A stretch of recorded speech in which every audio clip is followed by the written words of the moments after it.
Bonjour à toutes et à tous, vous êtes toujours sur RTI, c'est Sasa qui vous retrouve pour le décryptage de la rédaction. En ce début d'année 2026, je vous propose de faire le point sur la situation des droits humains à Taïwan.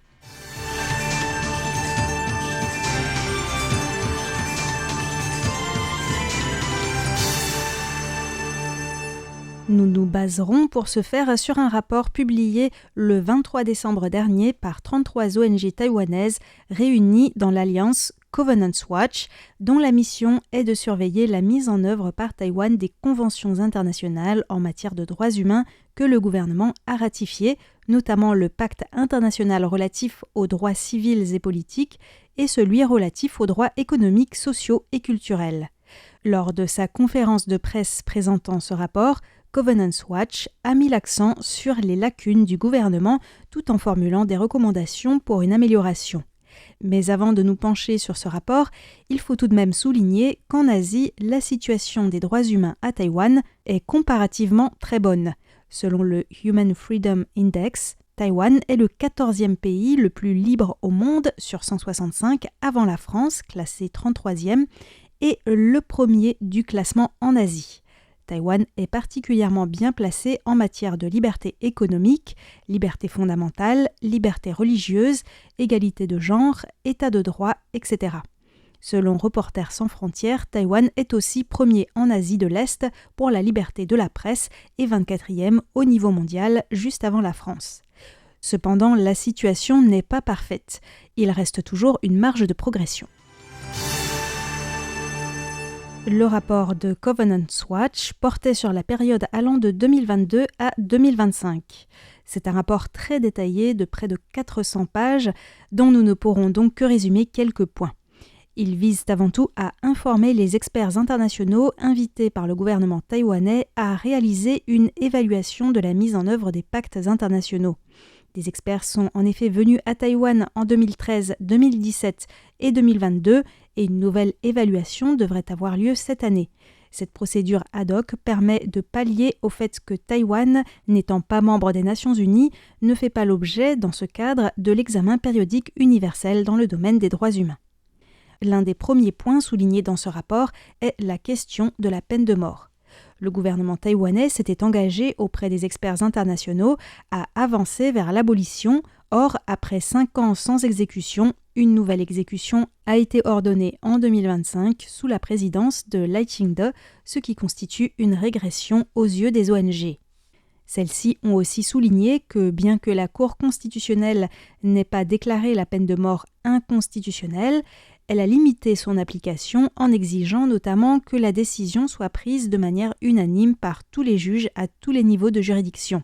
Mais certains parlementaires ont insinué que cette décision de la Cour constitutionnelle revenait à une sorte d'abolition de facto, attisant un sentiment pro-peine de mort au sein de l'opinion publique. Les ONG préconisent toujours l'abolition de la peine de mort ou au moins un moratoire sur les exécutions conformément aux dispositions du Pacte international sur les droits civils et politiques qui garantit le droit à la vie. Par ailleurs, les ONG notent une tendance à la radicalisation pénale. Nous en avons parlé dans un précédent décryptage. Des députés et même le gouvernement ont proposé récemment d'introduire une peine de réclusion à perpétuité sans possibilité de libération conditionnelle. Les ONG regrettent aussi que sur ces questions, les occasions de dialogue avec le gouvernement ont été moins nombreuses depuis l'investiture du président Lai Ching-te en mai 2024. Covenant Watch appelle aussi le gouvernement à transcrire en droit interne les dispositions de la Convention internationale contre la torture et à accélérer l'adoption d'une loi contre les discriminations par le yuan législatif. Quant à la Commission nationale des droits de l'homme, mise en place en 2020 au sein du yuan de contrôle, les ONG recommandent qu'elle soit beaucoup plus proactive pour émettre des recommandations envers le gouvernement. Le rapport de Covenant Watch consacre aussi de nombreuses pages à la situation des travailleurs migrants et à leurs difficiles conditions de travail.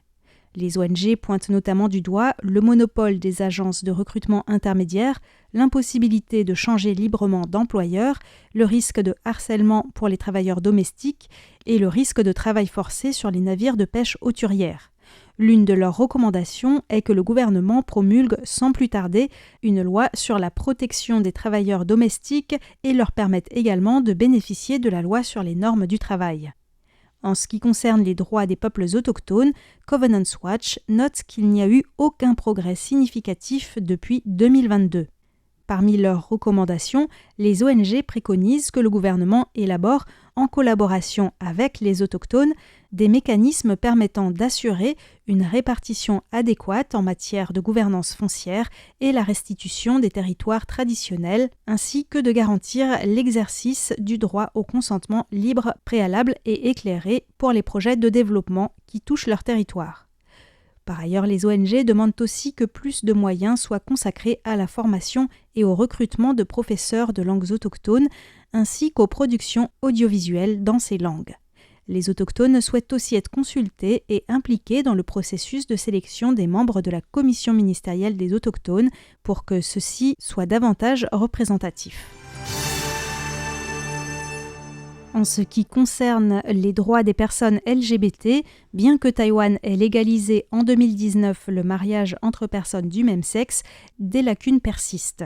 Par exemple, l'association LGBT Hotline a souligné lors de la conférence de presse que de nombreuses politiques sociales et de santé négligeaient gravement les besoins de ces communautés. Aucune donnée n'a été publiée à ce jour concernant la santé mentale des personnes LGBT. Or, sans données, il est impossible d'élaborer des politiques pertinentes. Concernant plus spécifiquement les personnes transsexuelles, les ONG recommandent au gouvernement de supprimer l'obligation d'opérations chirurgicales pour changer de sexe et d'alléger les obstacles administratifs pour le changement de genre. S'agissant du droit au logement, l'Association taïwanaise pour les droits humains est revenue lors de la conférence de presse sur les expulsions forcées. On écoute la secrétaire générale Idia. Nous constatons un phénomène persistant depuis plus d'une décennie. Le gouvernement refuse obstinément de faire face au problème de l'écart entre le système d'aménagement du territoire taïwanais et les conventions internationales. Même lors du dernier examen de la mise en œuvre de la Convention, le gouvernement a affirmé sans embâche aux experts internationaux des droits humains qu'il n'y avait pas d'expulsion forcée à Taïwan, alors que ce problème a toujours existé.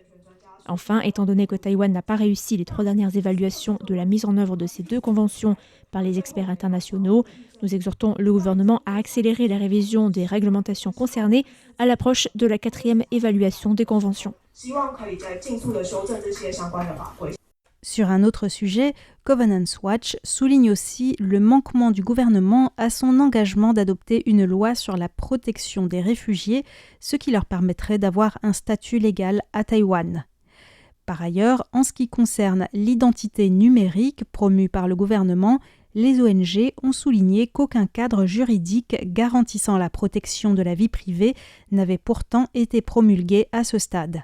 Ce système comporte également le risque d'étendre les exigences de vérification d'identité en ligne et hors ligne et d'exclure certains groupes, personnes âgées, personnes qui n'ont pas les moyens d'acquérir un téléphone compatible ou celles qui choisissent de ne pas utiliser ce système, de l'accès aux services essentiels. Les ONG notent aussi que la procédure d'appel d'offres et de mise en place de ce système d'identité numérique n'a pas été transparente. Enfin, pour terminer, Covenant Watch a révélé des atteintes graves au contre-pouvoir constitutionnel. En effet, depuis 2024, le yuan législatif, dominé par l'opposition, a voté des amendements permettant d'élargir ses pouvoirs et introduisant notamment un délit d'outrage au Parlement. Selon les ONG, ces amendements confèrent au Parlement un pouvoir d'enquête excessivement étendu sur les citoyens, les entités privées et les organismes administratifs, sans garantie procédurale rigoureuse. En outre, cela porte potentiellement atteinte au principe de séparation des pouvoirs. Covenant Watch regrette aussi que les parlementaires d'opposition aient amendé la loi de procédure de la Cour constitutionnelle fin 2024. En modifiant le quorum requis pour les délibérations et en rejetant toutes les nominations de nouveaux grands juges proposés par le président Lai Ching-te, cela a abouti dans les faits à paralyser les travaux de la Cour constitutionnelle pendant plusieurs mois. Voici donc quelques-unes des principales lacunes relevées par les ONG taïwanaises dans les domaines liés aux droits humains récemment, dans un contexte global qui demeure toutefois relativement bon comparé à d'autres pays en Asie. Ces lacunes seront donc évoquées lors de la prochaine visite d'experts internationaux pour évaluer la mise en œuvre par Taïwan de ses engagements dans ces domaines et dont nous vous tiendrons informés sur RTI. C'était le décryptage du jeudi 15 janvier présenté par Sasa. Merci beaucoup de votre écoute et de votre fidélité à notre radio.